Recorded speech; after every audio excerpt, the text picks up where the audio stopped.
Kalau memang benar Ismail yang dikorbankan, berikan data yang melawan Yahudi. Begitu. Melawan Yahudi gimana? Yang menyangkal data dari Yahudi bahwa Isa dikorbankan, berikan data yang lengkap dari Al-Quran. Al-Quran menjelaskan bahwa Salam satu Tuhan.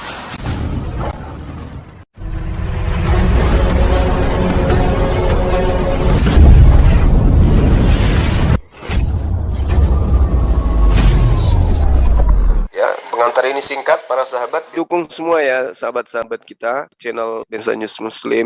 Di like, di subscribe, di share sebanyak mungkin untuk supaya mencegah sahabat-sahabat kita di luar sana Tidak. terpengaruh terhadap pemurtadan. Semoga Allah memberikan selalu sikap istiqamah. Salam satu Tuhan, Allahu Akbar.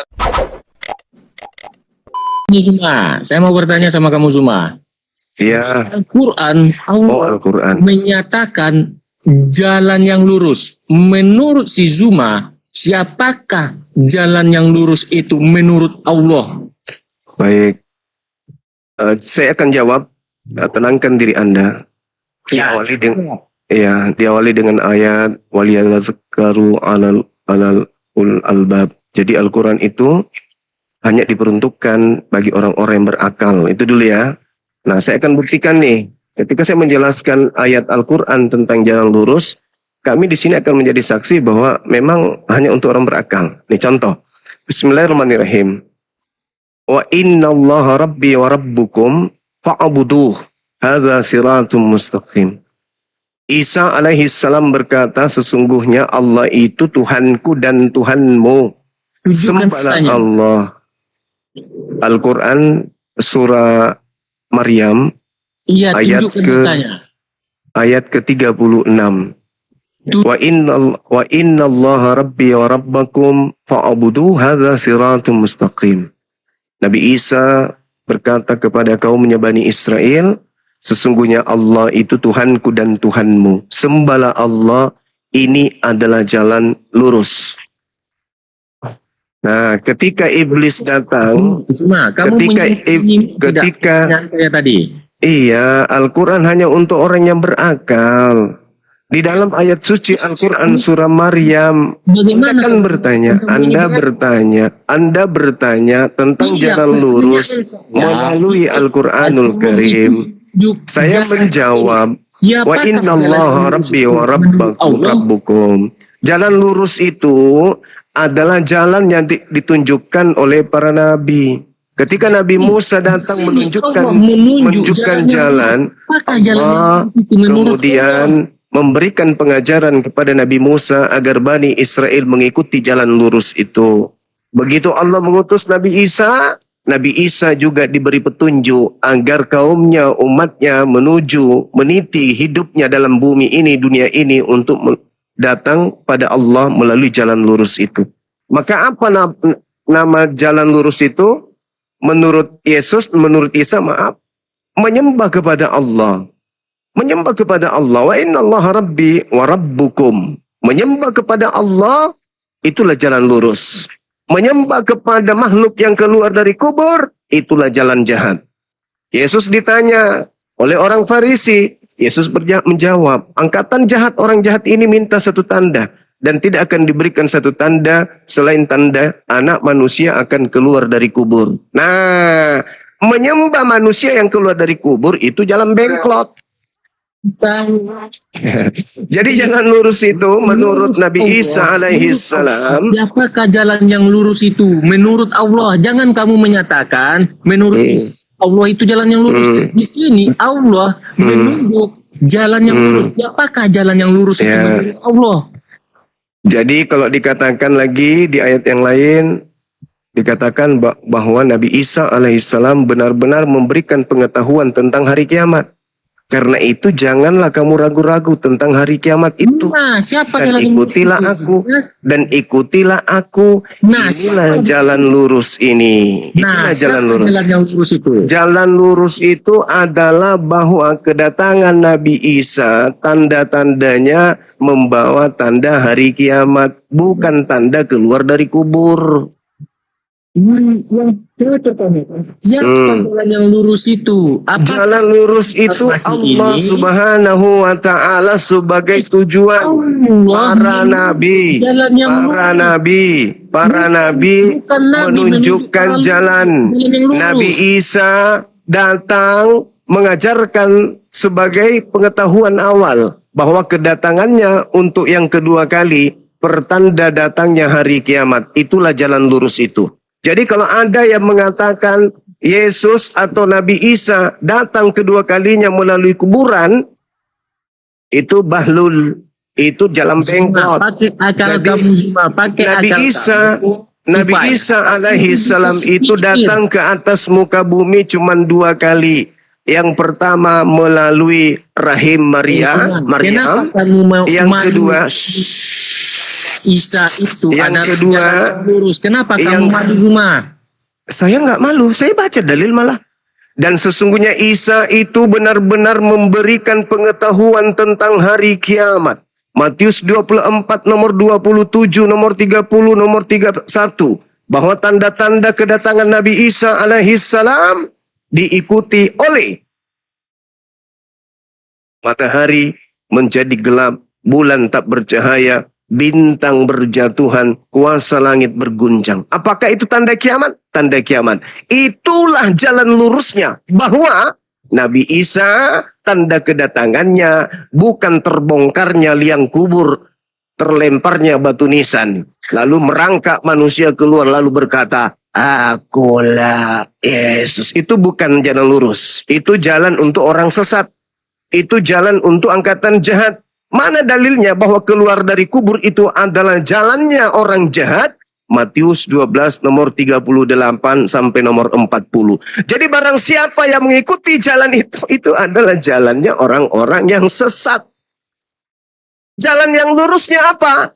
Sesungguhnya Nabi Isa benar-benar memberikan pengetahuan tentang hari kiamat. Wahai guru Yesus, ya paman, berikan tanda kepada kami. Tanda apa yang kau minta? Tanda kedatanganmu dan tanda hari kiamat.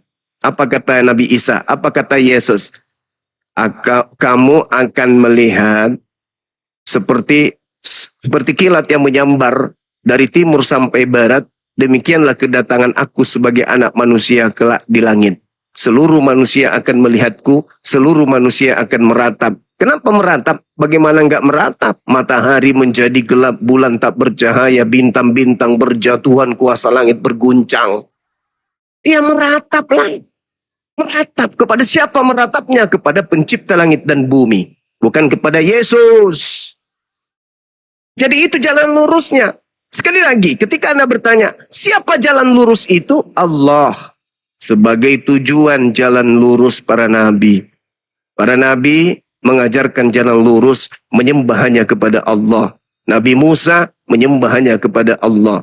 Nabi Isa, Yesus menyembah hanya kepada Allah. Itulah jalan lurusnya. Jalan bengkoknya menyembah kepada makhluk yang keluar dari kuburan. Itu jalan bengkok itu. Angkatan jahat ini minta satu tanda. Dan tidak diberikan satu tanda kepada orang-orang jahat ini. Melainkan tanda anak manusia berada dalam perut bumi 3 hari 3 malam. Nah, siapa yang menerima tanda itu? Hayo, hayo, hayo, hayo, hayo, hayo. Siapa yang mengatakan dosanya ditebus karena ada yang keluar dari kubur pada hari Minggu? Hayo. Apakah itu jalan lurusnya? Tidak. Lalu mana jalan lurus yang ditunjukkan oleh Nabi Isa? Fattakullah wa ati'un. Hadza siratul mustaqim. Bertakwalah kepada Allah dan taatlah kepadaku untuk bertakwa kepada Allah. Itulah jalan lurusnya. Hidup kekal itu adalah mereka mengenal engkau satu-satunya Elohim yang benar dan mengenal Yesus yang engkau utus. Sebagai utusan, apakah Yesus mengajarkan untuk menjadi Kristen? Tidak. Yesus mengajarkan untuk menjadi Islam. Apa buktinya? Baca Matius 19 nomor 20. Apa kata Yesus? Jika hidup keagamaanmu tidak lebih sempurna dari hidup keberagamaan ahli Taurat, maka engkau tidak akan masuk ke dalam surga. Masih banyak yang ingin aku ajarkan kepada kalian, tapi kalian belum sanggup untuk menanggungnya. Tapi ketika ia datang, yaitu Mat atau Hamed, maka dialah yang akan mengajarkan segala sesuatunya tentang hukum-hukum, keadilan, dan penginsapan dunia akan dosa. Hamed yang akan datang. Ahmad, ismuhu Ahmad, Hamed. Dialah yang akan mengajarkan segala-galanya kepadamu tentang dosa. Jadi jalan lurusnya itu adalah jalan yang ditunjukkan oleh para nabi. Jalan terakhirnya di mana? Al-Quranul Karim. Kok bisa kayak gitu? Kita baca. Ya ahlal kitab, qad ja'akum rasuluna yubayyinu lakum katsiran mimma kuntum tukhfuna minal kitab wa ya'funa an katsir. Qad ja'akum minallah nuru wa kitabun mubin. Wahai ahli kitab, yang kepadanya dulu aku memilih, yang kepadanya dulu aku jadikan bangsa pilihanku, yang dulu inni ma'akum, aku bersama dengannya. Hari ini, setelah aku datangkan kepadamu Torah, setelah aku wahyukan kepadamu Zabur, Mazmur, setelah aku wahyukan kepada kalian Injil, kalian menyembunyikannya. Kalian tidak memberikan kepada manusia dengan jujur, maka telah datang kepadamu Rasulku baginda Rasulullah Muhammad sallallahu alaihi wasallam. Fungsinya aku utus beliau untuk menjelaskan kepadamu banyak hal dari isi kitab yang kalian sembunyikan.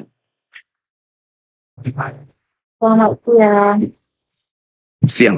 Orang-orang Kristen bertanya, kok mana kok disembunyikan? Ya sudah, kalau tidak disembunyikan tentu Anda bisa menunjukkan Taurat.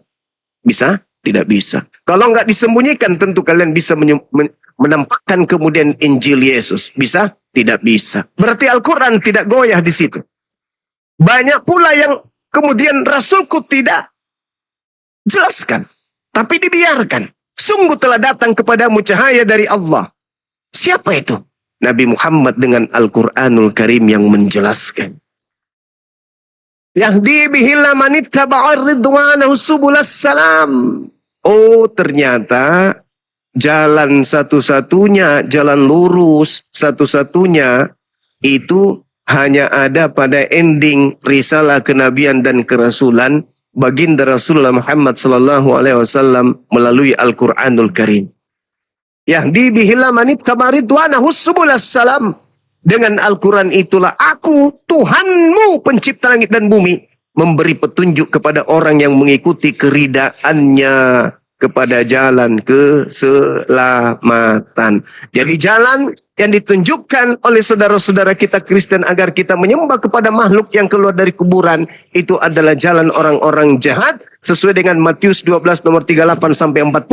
Sedangkan jalan yang ditunjukkan oleh Nabi Muhammad yaitu beriman kepada akan datangnya Isa alaihi salam di akhir zaman sebagai pertanda kiamat, itulah jalan lurusnya. Jadi jelas bagi kita jalan lurus itu adalah percaya Nabi Isa datang kedua kalinya di akhir zaman, sedangkan mereka jalannya adalah Yesus keluar untuk yang kedua kalinya merangkak dari liang kubur. Na'udzubillah tsumma na'udzubillah.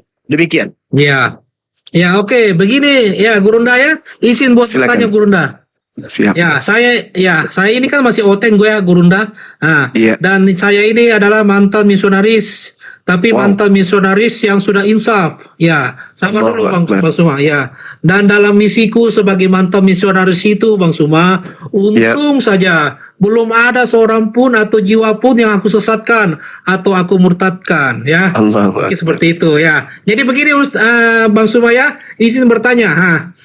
Nah, pertanyaanku ini Bang Suma, mengapa umat Islam sangat mengagungkan dan membela nama Allahnya dan Nabinya, khususnya Muhammad? Jika ada yang menghina atau bahkan mencaci maki Allah dan Nabi, langsung diserang oleh oknum tersebut atau institusi tersebut. Bukankah Bang Suma Allah itu maha segalanya? Harusnya Allah dan Nabi yang membela umatnya, bukan sebaliknya. Karena Allah dan Nabi lah yang memegang kekuasaan itu. Silakan Bang Gurunda. Baik, saudaraku, Al-Quran Surah Al-Hijr ayat 42. Bismillahirrahmanirrahim. Inna ibadi laysa laka alaihim sultan illa manittaba'aka minal ghawin. Sesungguhnya iblis ente tidak berkuasa atas hamba-hambaku kecuali kepada mereka yang mengikutimu, yaitu orang-orang yang sesat. Jadi umat Islam ketika digoda, kamu mau nggak dosamu dihapuskan? Pikir-pikir, iya juga ya, kemarin aku sempat mukul orang, kemarin aku sempat ngata-ngatain orang, bahkan pernah waktu itu aku ludahin seorang wanita karena aku dipaksa untuk melamar, tetapi aku menolak cintanya. Itu dosa nggak ya? Dosa. Lalu kemudian datang orang-orang mengajarkan kemudian kepada kita, yuk mari kita menyembah supaya dosa-dosamu yang lalu itu dihapuskan. Dengan cara apa?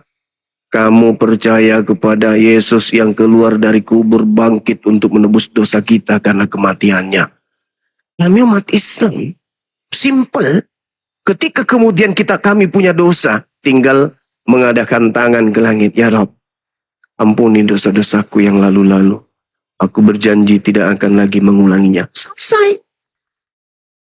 Kami nggak jatuh cinta dengan ajaran yang entelheng-eleheng ente. Ajaran apa itu? Dosa ditebus dengan menggunakan korban manusia. Kenapa bisa demikian? Karena kata Allah, Inna ibadi laisa laka alaihim sultan illa manittaba'aka minal ghawin. Sesungguhnya kamu iblis tidak berkuasa atas hamba-hambaku. Jadi ketika kami digoda, kami nggak mau. Kami nggak pernah jatuh cinta dengan ajaran seperti itu. Itu ajaran yang cocok untuk orang-orang di luar dari wilayah-wilayah tempat para nabi diutus oleh Allah. Yaitu tanah nabi di luar daripada itu, ya seperti Roma, Yunani, itu bisa berkembang di sana. Silakan, saudara. Ya. Kalau dalam kisah Abraham, Ishak, Yakub kan ketika berdosa memberikan korban. Lalu Bang Zikwa bilang ketika Muslim berdosa tidak perlu korban. Apakah ini Tuhannya berbeda ataukah Tuhan ya perintah kepada Muhammad berubah? Gimana? Oke, saya jawab. Bismillahirrahmanirrahim. Walikulli ummatin ja'alna mansakal liyazkuru ismallah ala ma razaqahum mim bahimatil an'am. Bagi setiap umat, bagi setiap kaum telah aku syariatkan penyembelihan kurban agar mereka menyebut namaku atas binatang ternak yang dianugerahkan kepada mereka. Binatang ternak. Bukan orang, bukan manusia. Makanya kami umat Islam itu kalau berkurban, akikah atau idul kurban, ya binatang ternak. Bukan manusia. Dan itu tidak pernah diajarkan oleh Tuhannya Abraham untuk membunuh manusia agar dipakai sebagai darahnya sebagai penebus dosa. Itu enggak ada. Itu murni ajaran Dewa Molok yang diadopsi oleh Roma dan juga orang-orang Athena. Nah ini yang kalian anut hari ini. Begitu. Kalau Allah menyuruh Abraham mengorbankan anaknya Ishak, itu Molok juga? Itu ujian. Bukan dikorbankan untuk nebus dosa. Baca Kejadian 22 nomor 1, juga Al-Quran surah As-Saffat ayat 103 sampai 111. Jelas itu. Nabi Ibrahim itu hanya diuji. Apakah Nabi Ibrahim akan dengan meminta anak sematawayang? Dengan untuk disembeli, untuk dibunuh. Anaknya juga dong. Kalau apakah itu untuk tebus dosa? Ya, apakah itu untuk mengorbankan anak itu sudah ada sejak zaman Abraham, bahkan Tunggu dulu. Apakah itu untuk tebus dosa? Itu dulu satu poin. Untuk tebus dosa atau sekedar ujian? Ya, ujian iman Abraham. Ujian, berarti gugur Kristen. Yang kedua, berarti klaimnya juga gugur. Berarti klaimnya juga gugur bahwa bahwa ada dewa-dewa yang mengorbankan anaknya. Enggak ada. Makanya dengarkan yang kedua. Meminta korban anak. Makanya dengarkan yang kedua. Dengarkan yang kedua.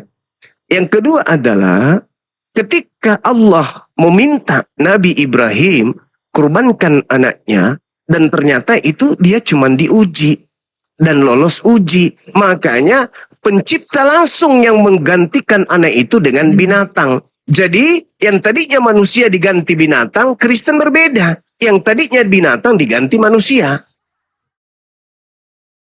Lalu kenapa kamu bilang tadi di Islam ketika minta dosa diampuni? Memang Nabi Ibrahim mempersembahkan anaknya sampai benar-benar kurban. Tidak, karena zaman Ya Musa tidak, karena memang Allah tidak menginginkan kemudian anak manusia dipakai sebagai tebusan dosa. Gak nyambung itu. Iya, Ismail sebagai anak satu-satunya diminta untuk mengorbankan anaknya sebagai ujian, bukan sebagai tebus dosa. Sedangkan Kristen kemudian mengambil konsep Dewa Molok korbankan anak manusia untuk apa? Untuk ujian atau untuk tebus dosa? Tebus dosa, beda kelas. Beda. Isa atau Ismail? Apanya? Yang dikorbankan. Ismail kan? Mana datanya? Datanya jelas sebelum Ishak lahir pengorbanan itu sudah terjadi. Dan Mana itu datanya dari Al-Qur'an? Dan itu bukan sebuah pernyataan yang harus kemudian kami dengan saudara kami Yahudi ributkan.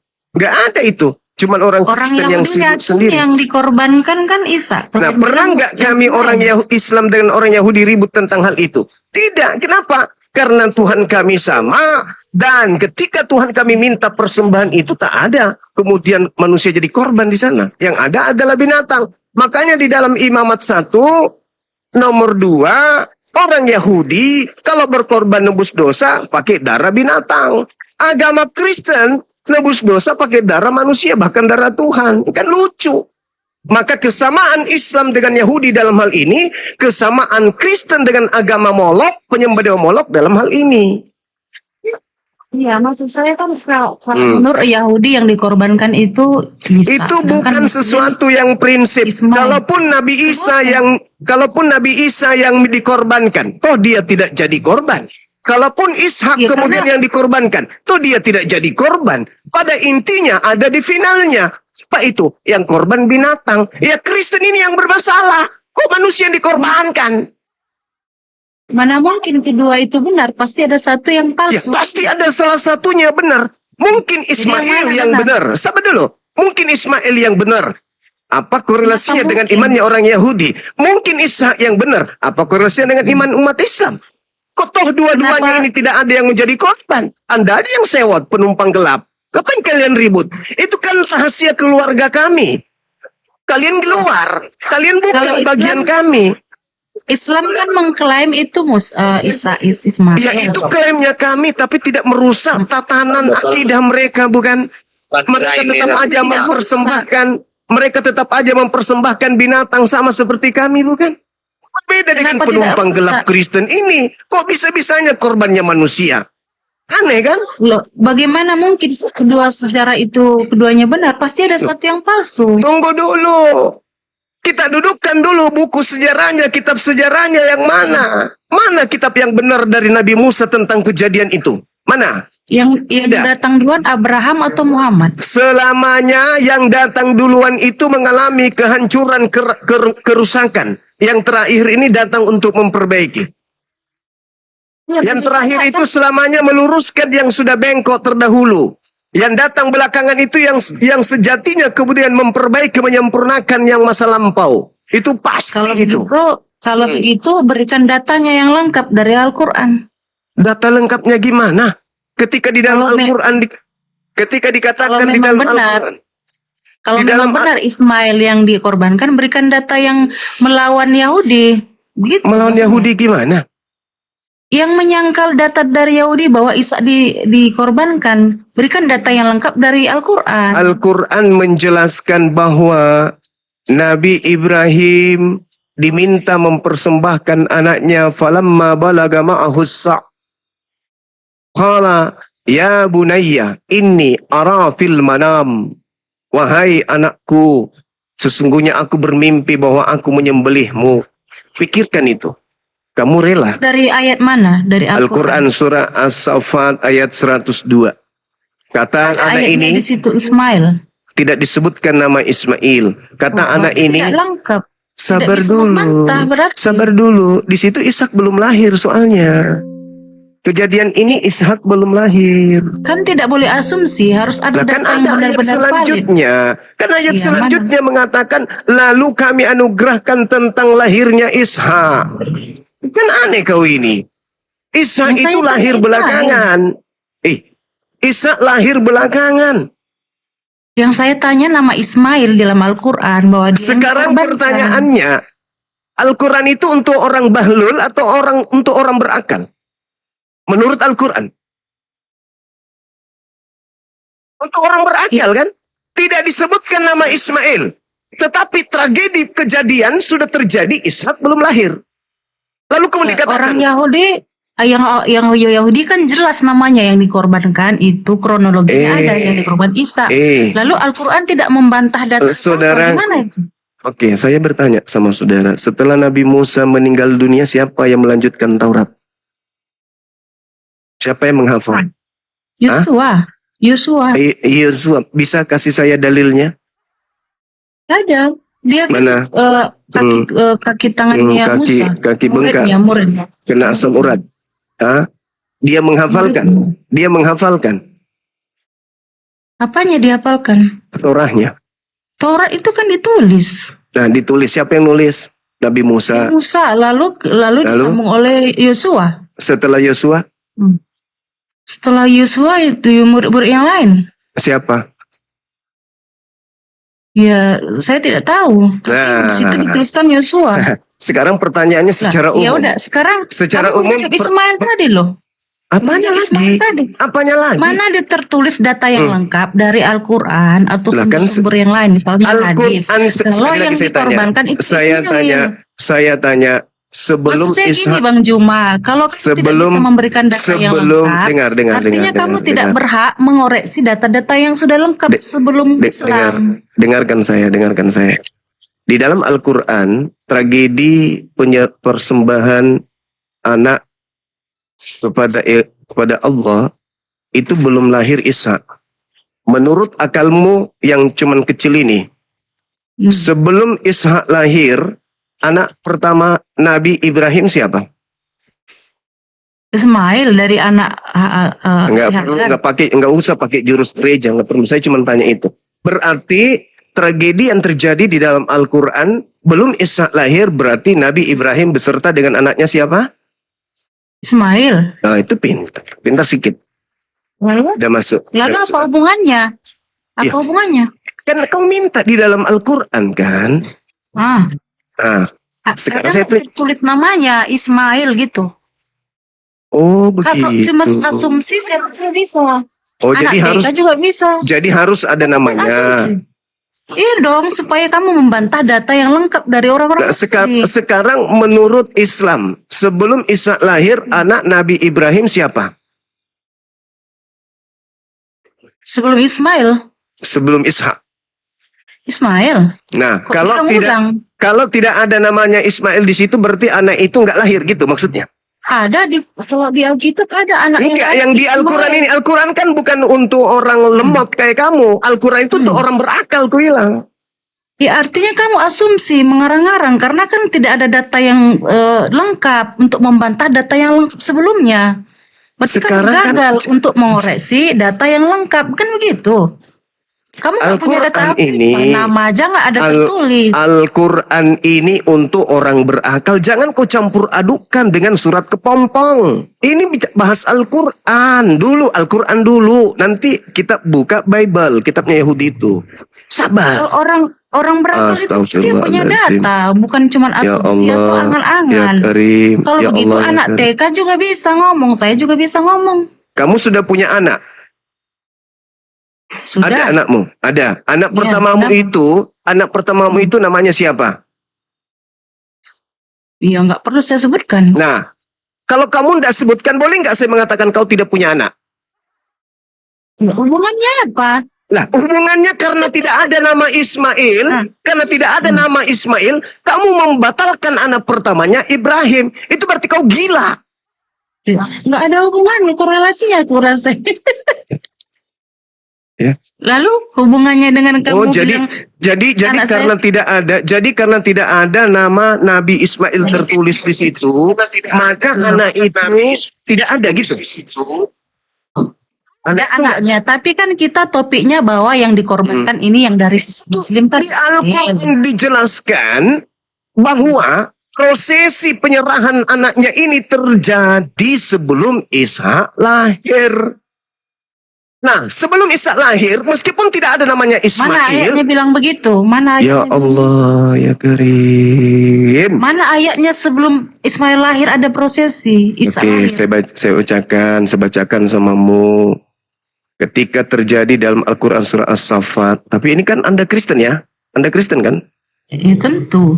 Oh iya, pantasan bodoh. Dengar, di dalam Al-Quranul Karim diterangkan, Peraih Nobel terbanyak dunia orang Kristen loh. kalau berbicara agama, Kristen paling tolol sedunia. Bahkan lebih tolol dari kambing. Dengarkan. Kan tuduhanmu aja.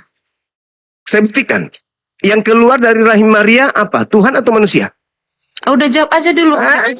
Ketahuan. Kamu mau lari, saya tahu. Enggak, saya membuktikan pernyataan saya bahwa kau lebih bodoh daripada seekor Ya kambing. terserah. Itu tuduhanmu terserah, nggak masalah. Makanya Saya juga punya sekarang kamu kita ingin cuma membahas tentang Al-Quran dengan apa modelnya coba? Kalau kita tuduh menuduh, boleh. Kau itu tuduhanmu, terserah kau. Saya juga punya mulut, saya bisa menuduh kamu. Ya sudah, Sekarang kalau buktikan begitu.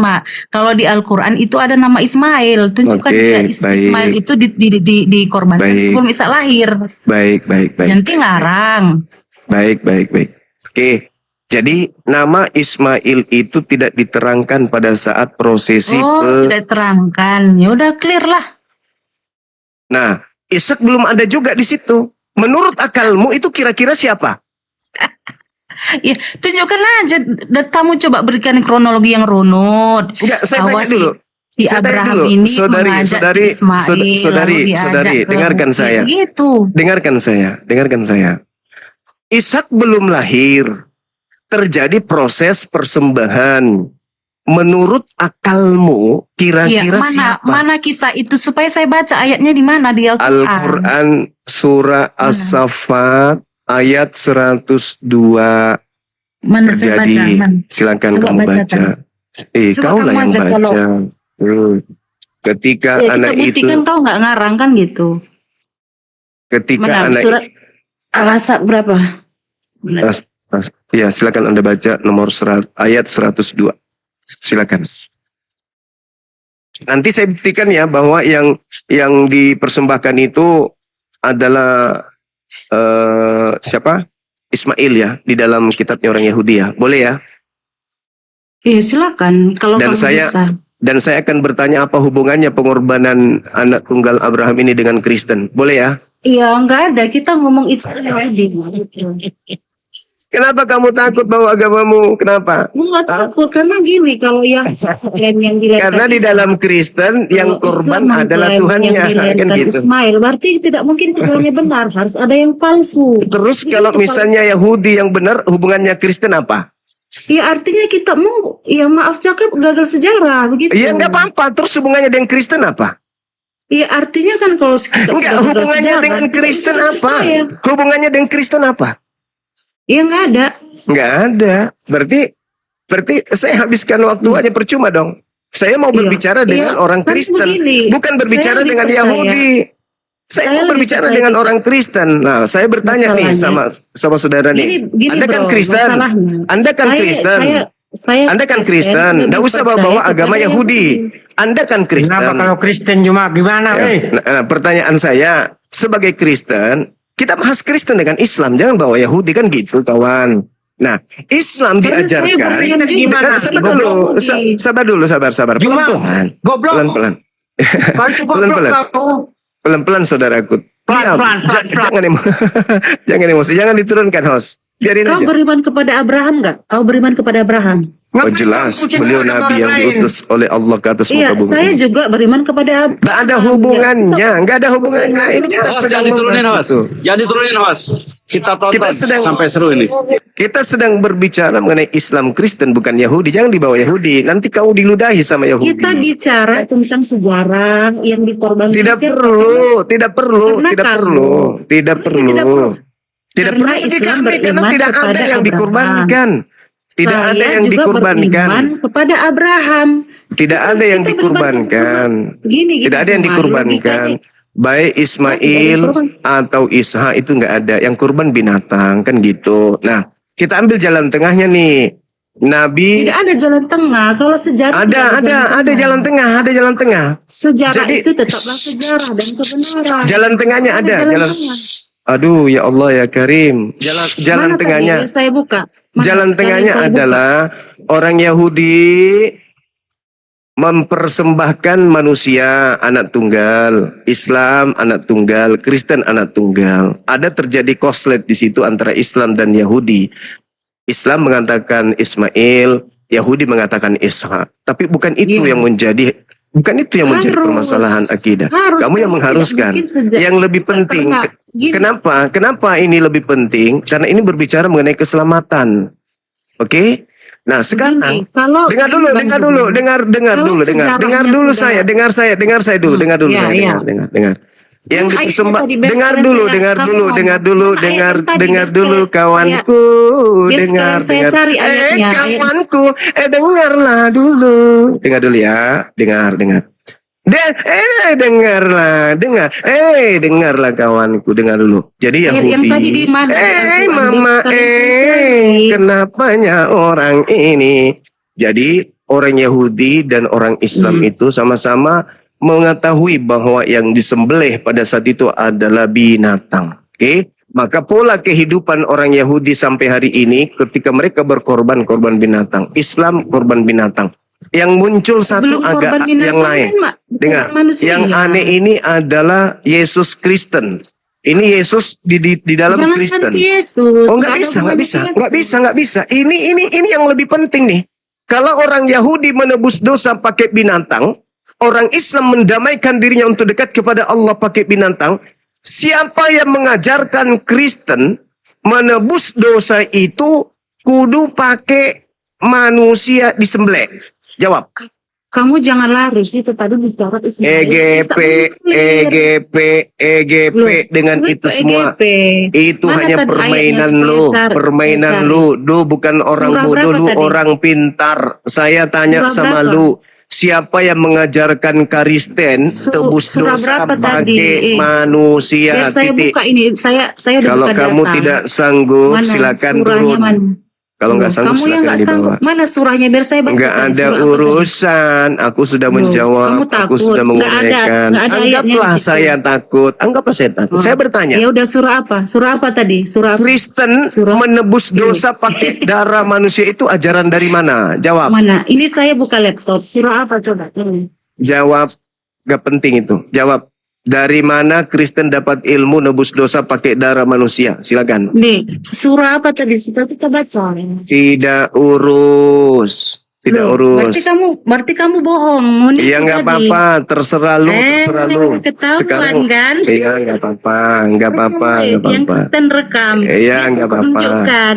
Iya nggak apa-apa, nggak apa-apa. Ya udah, Sekarang mana, pertanyaan saya, Yang tadi siapa dulu, yang kita mengajarkan jangan Kristen menebus Jangan dosa lari. pakai darah manusia? Silakan. Ini saya buka mana surahnya seberapa tadi? Ayo Nggak biar usah kita dibahas baca itu, supaya nggak usah dibahas itu. supaya kamu bertanggung jawab dengan datamu. Nggak usah dibahas itu, nggak usah. Kenapa? Sekarang Muslim kau juga perlu tunjukkan. tahu. Tunjukkan Kenapa? kepada umat Islam semuanya tahu kok. Umat Islam Yang semuanya mana tahu. kronologi supaya kita Enggak baca perlu, mana? nggak perlu. Kamu bukan Yahudi. Loh, kenapa? Yang harusnya ribut dengan saya Yahudi tentang ini, bukan Kristen. Saya nggak bilang Tidak saya ada Yahudi. hubungannya, nggak ada hubungannya dengan Yahudi, dengan Kristen. Kristen itu penumpang nggak gelap. bilang saya Yahudi, saya cuma Iya, tahu makanya nama nggak ada hubungannya. Ngapain gue bahas itu? Itu perselisihan. Yang dipersembahkan Ismail. Itu perselisihan antara Yahudi dan Perselisihan. Islam. Yes. Perselisihan. Oh, Sedangkan perselisihan antara Islam dan Kristen itu tentang manusia yang disalib. Itu perselisihan kita. Itu perselisihan kita. Mana? Itu perselisihan Surah kita. berapa? Jangan kau masuk Mana ke nih? ranah Yudaism dengan Islam, gak perlu.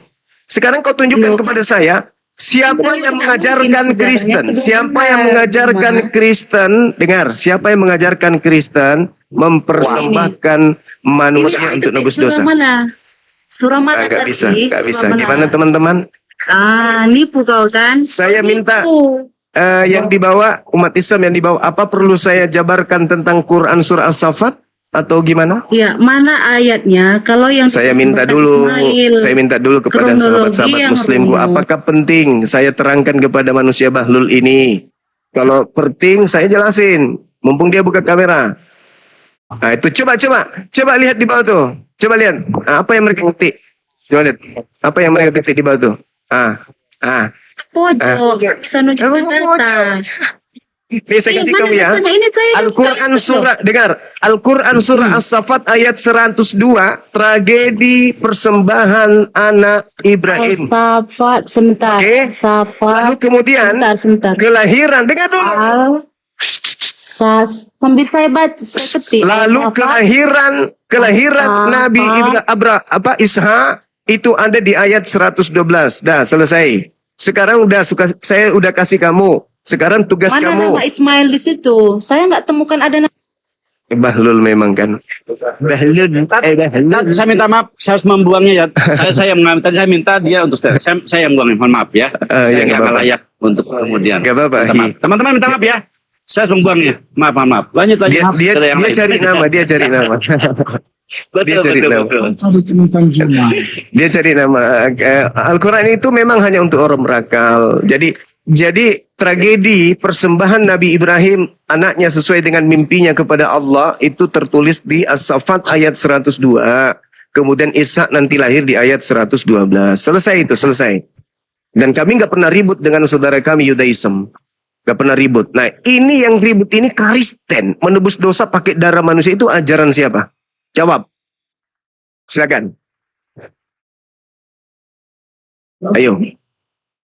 Yahudi pakai Itu darah itu ajaran ajaran siapa bang?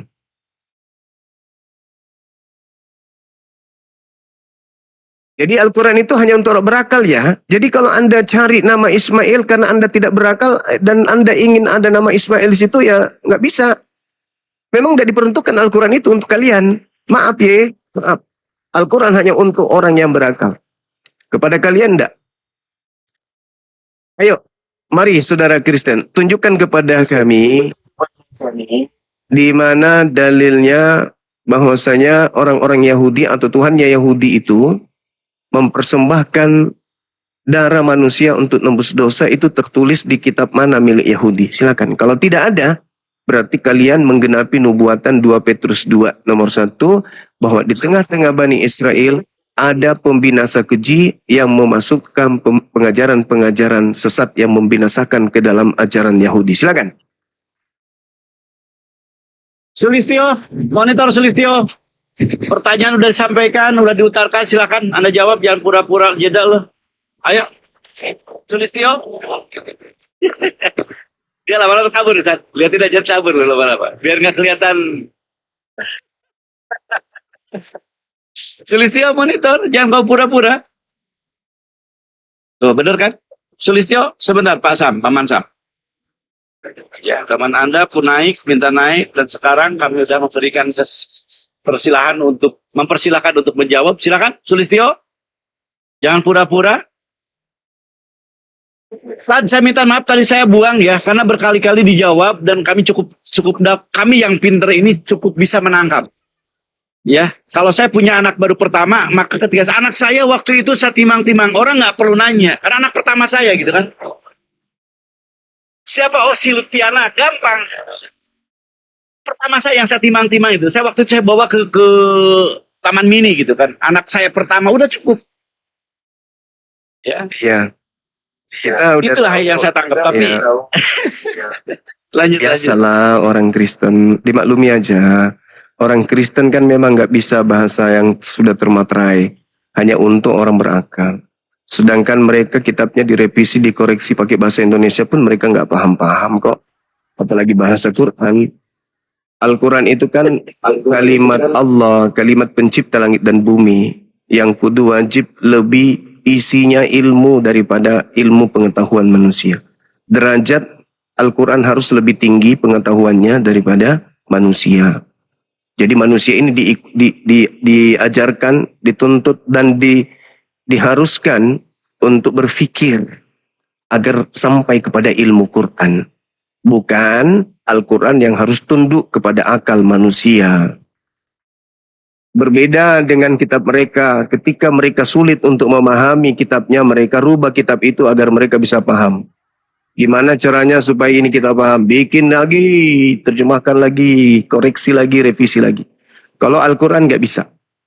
Ketika dikatakan bahwa tragedi itu terjadi sebelum Ishak lahir, berarti tragedi itu terjadi antara Nabi Ibrahim dengan anaknya yang pertama. Meskipun tak ada namanya disebutkan. Siapa anak pertamanya Nabi Ibrahim? Ismail. Meski tidak disebutkan Nabi Ismail, orang berakal pasti tahu bahwa yang dimaksud adalah Nabi Ismail. Karena itu adalah anak pertama. Lalu kemudian setelah tragedi itu terjadi, Allah Subhanahu wa taala wa basyarnahu bi Ishaqa. Kami kemudian telah memberinya kabar gembira tentang akan lahirnya Ishak. Akan lahirnya Ishak. Sudah terjadi tragedi yang tadi, lalu kemudian Nabi Ibrahim diberikan informasi kabar gembira akan lahirnya Ishak. Berarti tragedi persembahan anak tadi itu bukan terjadi antara Ibrahim dengan Ishak, melainkan dengan anaknya sematawayang, yaitu Ismail alaihissalam. Dan itu saya bisa buktikan di dalam kitabnya Yahudi, kalau yang dipersembahkan itu adalah Ismail, bukan Ishak. Namun karena yang kita ajak diskusi ini adalah Kristen, bukan Yahudi, itu tak berguna, itu tak bermanfaat. Karena itu bukan kitabnya Kristen, itu kitabnya Yahudi. Yang mereka ambil untuk mereka legalkan kitab mereka yang mereka sebut perjanjian baru, untuk meracuni, mengotori, membuat kemudian noda kepada ajaran para nabi. Ketika dikatakan dalam 2 Petrus 2, demikian juga dulu di tengah-tengah umat lahir ada hadir nabi-nabi palsu. Demikian juga di tengah-tengah kamu ada pengajar-pengajar palsu yang memasukkan pengajaran sesat yang membinasakan. Nah, mana ajaran baru, ajaran asing, ajaran sesat yang baru dimasukkan ke dalam ajaran orang Yahudi? Kenapa ngomong aja Juma? Kenapa ngomong aja? Itulah perjanjian baru yang bukan firman Tuhan, tapi dimasukkan ke dalam kitabnya orang Yahudi sebagai pengajaran yang membinasakan. Itu teman-teman sekalian. Itu menurut Anda ya? Ya, Paman. Oh, itu Kenapa, itu Paman? fakta. Itu fakta, saudaraku. Itu Itu menurut fakta. Anda semua. Itu fakta, saudara. Itu Enggak, fakta. tadi kamu permasalahkan masalah persembahan penebusan dosa dengan darah, ya itu memang akurat, itu tertulis di dalam Al-Quran, itu cuma nggak boleh kau bantah itu. Persembahan kurban dengan hewan. Nggak ada dalam Al-Quran persembahan kurban dengan darah manusia. Di dalam kitabnya Yahudi yang kalian kotori itu juga tidak ada persembahan darah manusia untuk dosa manusia. Itu nggak ada. Kalian mengotorinya dengan surah-surah Paulus. Dengan membawa ajaran-ajaran asing masuk ke dalam kitabnya Yahudi, kalian tempelkan di sana. Kalian menggenapi apa yang dikatakan 2 Petrus 2 nomor 1. Pembinasa keji mengajarkan pengajaran yang membinasakan. Itulah ajaran yang kalian masukkan, yang tadinya persembahan dengan darah hewan, kau masukkan ajaran yang membinasakan, mengorbankan darah manusia untuk dosa-dosa manusia. Itu ajaran yang membinasakan. Tidak pernah diajarkan oleh nabi-nabi. Makanya agama Kristen itu tidak berkembang di tanah-tanah tempat para nabi lahir. Kenapa? Karena nabi-nabi tidak pernah mengajarkan menebus dosa dengan darah manusia, apalagi darah Tuhan. Berkembangnya Kristen itu di mana? Di tanah tempat besarnya agama pagan, Roma, Yunani. Itu fakta, itu real, tidak bisa Anda bantah. Jadi agama Kristen tidak punya ruang di tanah tempat kelahiran para nabi. Buktinya, Kok bisa pula buktinya agama Kristen di tempat lahirnya para nabi itu hanya sekian persen. Islam jauh lebih besar di sana. Kristen lebih menguasai Bisa wilayah pula Anda tempat membantah yang tertulis Juma. Kristen Bisa lebih pula besar Anda membantah di yang wilayah tertulis. tempat agama pagan. Roma Yunani itu pusatnya agama pagan dan Kristen besar bertumbuh di sana. Kenapa? Karena sejatinya penyembah-penyembah pagan hanya menggantikan dewa-dewa mereka dengan nama Yesus doang. Tetap aja menyembah dewa mereka tapi dalam nama Yesus. Dalilnya mana? Kisah Para Rasul 17 nomor 19 20 21 endingnya di 23 bahwa Kristen selama ini menyembah dewanya orang Roma dalam nama Yesus. Itu fakta, itu real. Enggak gini Juma, kok bisa pula engkau membantah? Iya, ngomong coba gantian Bang, biar enak orang dibawa dengar. Ya ini saya sudah Kok bisa diam. pula- Silakan. Ya, kok bisa pula engkau membantah isi daripada Alkitab, tapi dia tuh yang sama engkau pakai ayat Alkitab juga. Ya, Mana ini cara berpikir logika kamu? kitab saya mengatakan apa? Ya ahlal kitab, Masalah limatalbisunal haqqa bil batil. Wahai ahli kitab, mengapa engkau mencampur adukkan kebenaran dengan kebatilan? Nah sekarang, apakah dalam agama Kristen mendapatkan kitab asli dari Yahudi? Jadi menurut kamu Ah, ada palsunya gitu? bukan palsu, asli. Asli terjemahan dari kitabnya agama lain. Yang kalian campur adukkan dengan terjemahan dari ajaran pagan. Ada barangnya Bang Juma, ada barangnya. Dari mana kamu menyimpulkan itu dipalsukan? Setengah ayat. Lama itu. Coba tunjukkan setengah ayat. Perjanjian lama itu terjemahan kitabnya orang Yahudi. Kalian tidak punya hak memiliki itu. Karena itu kitab diwahyukan untuk kaum Israel saja.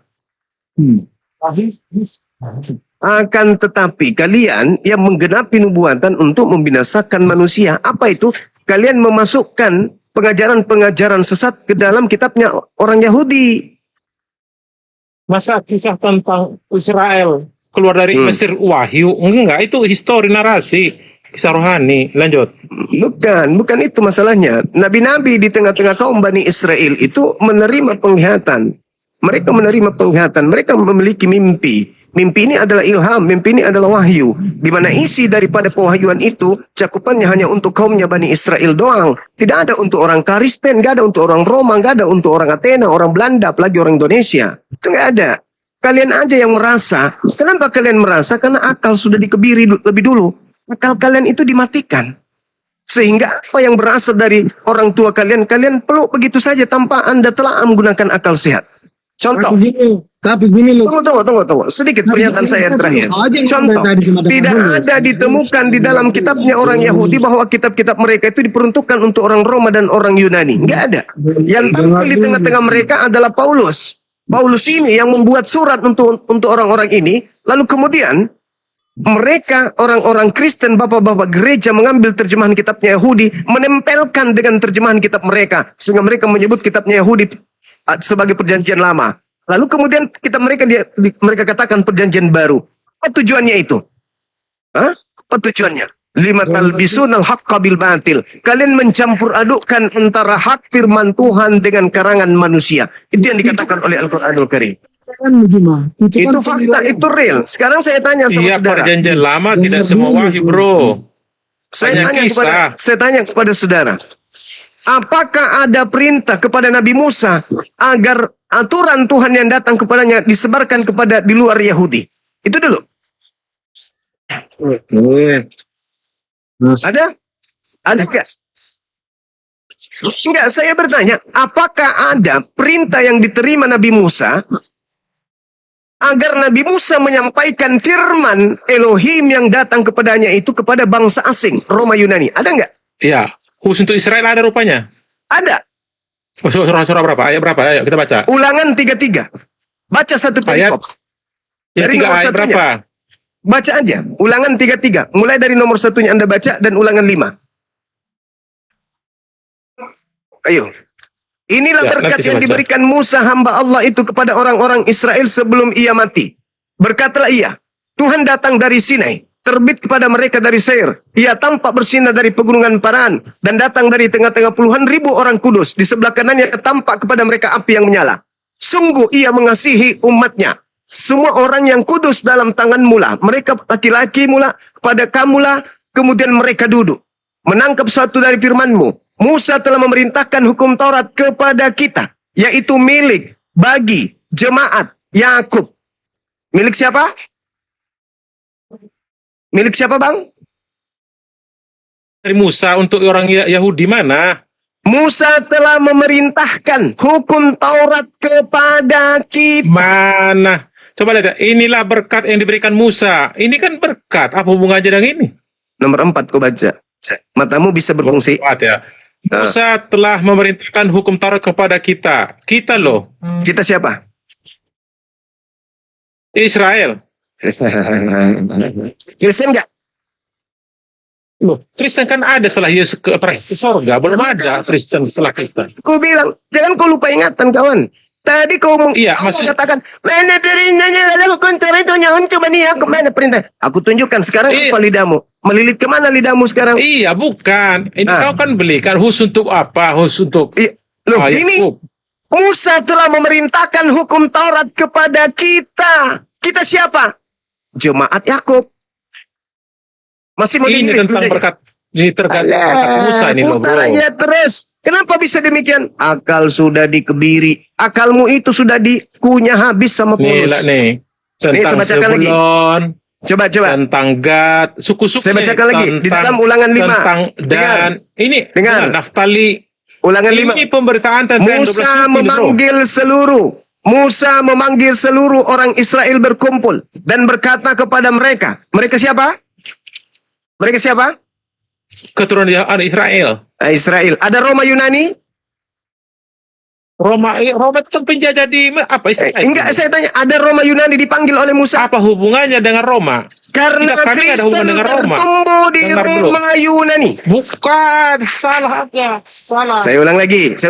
Anda salah betul. Musa memanggil seluruh orang Israel. Dengar orang mana yang dipanggil Musa? Dengan Roma, coba ya, izin ya abangku ya. Kenapa Injil Perjanjian Baru itu berbahasa Yunani? Yang waktu urusannya Yesus lahir lagi dijajah orang Romawi. Perjanjian Baru, bahasa internasionalnya itu Yunani gitu. Kuyara saudaraku. Tidak ada saya bahas Perjanjian Baru surat-surat kepompong itu. Justru surat. Tapi kenapa kau bilang Roma? Surat-surat kepompong inilah penggenapan pengajaran palsu yang dimasukkan ke dalam ajaran Nabi Musa alaihissalam. Musa memanggil seluruh orang Israel berkumpul kepada mereka. Lalu berkata, dengarlah hai orang Israel. Ada enggak? Dengarlah hai orang Roma. Dengarlah wahai orang Yunani. Dengarlah wahai orang Indonesia. Ada enggak? Apa hubungannya dengan Roma? Kok benci apa dengan Roma? Karena Roma lah yang memasukkan kemudian pengajaran-pengajaran mereka. Anda salah. Karena kebetulan Perjanjian Baru itu berbahasa Yunani. Kamu tendensi sangat Roma. Zaman Yesus, dengar loh, zaman Yesus bahasa internasional apa bang? Yunani. Kayak kita lah dulu ya, waktu Belanda jajah kita. 300 yang pertama. Kita dulu pintar bahasa Belanda loh, 350 tahun. Allahu Akbar, Masya Allah. Itu ceritanya. Sekarang agama Kristen yang tertua apa namanya, harapan Israel itu dengan lahirnya Yesus untuk melawan Romawi. Gimana bang? Kristen tertua di bumi ini, apa nama sektenya? Oh, hubungannya itu apa? Ortodoks. Ortodoks. Bisa ortodoks itu? Itu yang pertama. Koptik. Itu yang pertama. Hubungannya apa sekarang? Kok ada Kristen? Itu pertama kata Kristen ada di Antioquia ya. Ya, bukan, ini kita berbicara mengenai pengajaran Nabi Musa. Nabi Musa kan hanya memanggil kaumnya Bani Israel. Betul, 12 ya. Terus kenapa ada kitab ini di dalam kerajaan Roma? Oh ada, ini kan bahasa Ibrani bro, sama Aramai. Saya ulang lagi. Bahasa Yunani. Kenapa ada kemudian kitabnya orang Yahudi ini di dalam kerajaan Kaisar Romawi? Loh, kan itu kan pertama bang. Mas sekali kan masih Yudaism. Ya betul. Belum ada Kristen bang, betul. Iya, saya bertanya, kenapa ada kitabnya orang Yahudi ini di dalam kerajaan kekaisaran Romawi? Kenapa bisa? Loh, pertama itu kan Judaism bang. Mereka pun Judaism juga. Masalah generasi Kaisar Romawi kok Yudaism? Alamak, rusak otak. Ya kalau Romawi sih masih pagan dulu, pagan. Ya, pertanyaannya, kenapa ada kitabnya Yahudi di tengah-tengah mereka? Di tengah-tengah kepagangan mereka, kenapa ada kitabnya Yahudi? Ya karena ya kan mereka jajah negara itu sama dengan kitab Anda. Berarti Kenapa? itu masih rampokan. Terserah mau bilang. Berarti agama lu didirikan dari hasil perampokan data-data. Bukanlah. Saudaraku, Kristen saya bukan agama. hadiah. Saya kasih Saya kasih hadiah. Anda informasi. Kristen bukan agama. Ya, hancur, Paham.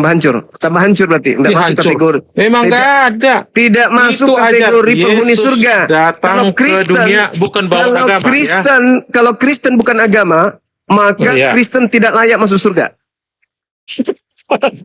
Emang agama Matius- dikenal Tuhan. Matius 5 Allah nomor kenal 20. Matius 5 nomor 20. Jika Agama hidup hanya bahasa keberagamaanmu, Indonesia. jika Tak ada hidup agama negara lain. keberagamaanmu tidak lebih baik dari ahli Loh, Torah, maka itu kamu tidak akan kan masuk surga. menyindir orang Palestina, orang Sudah, apa? Anda Farisi. tidak akan pernah bisa menang hanya dengan akal-akalan. Dengar, kita kembali ke Ulang 5.